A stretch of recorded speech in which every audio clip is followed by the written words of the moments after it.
Most of us picture the world ending on one final day. A last sky, a last breath, nothing waiting after it.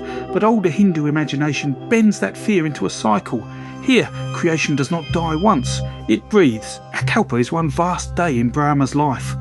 Brahma is the creator who measures time at that scale. At the close of that day comes Pralaya, dissolution. Worlds, oceans, mountains and gods withdraw into one sea. The resting ground beneath that sea is Vishnu as Narayana. Narayana means the enduring refuge when ordinary worlds disappear. So before the story begins, keep this map alive.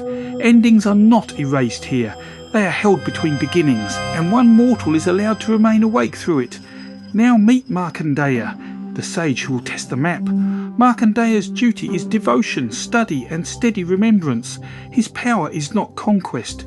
It is a heart that will not leave, but his limit is written early. He must die at 16, so the deathless sage begins as a child under time. Now meet Yama, Lord of Death, who keeps the boundary. His duty is not cruelty, it is the order all beings meet. Now meet Shiva, whose grace can break that boundary once. Shiv does not make Markandeya a god beyond consequence. He becomes Chiranjeevi, deathless by blessing, forever youthful. That difference matters because he can still witness suffering. His final year closes and the test arrives at worship. Yama comes with the noose because duty has reached him. Markandeya will not release the emblem even for death. And that refusal opens the door the cosmos will remember. Shiva emerges through symbol and force, turning death aside. The boy's life passes beyond death's reach, yet remains human. Age after age, Markandeya worships, wanders and keeps remembering. Teachers vanish, kingdoms fall, and still the sage remains. At last he is the oldest living witness in creation. Then Pralaya begins, not as thunder but as withdrawal.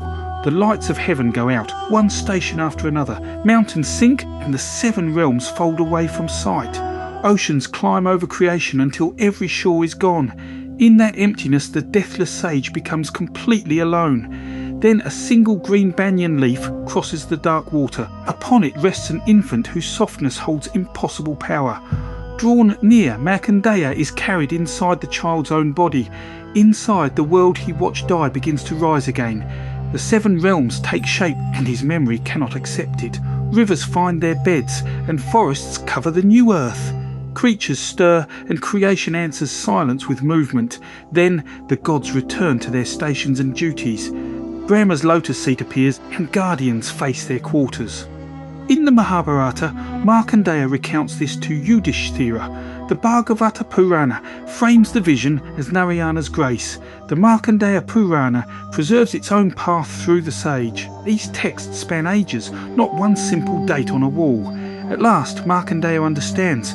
The infant is Narayana. Some traditions call this form Bala Mukunda, not infant Krishna.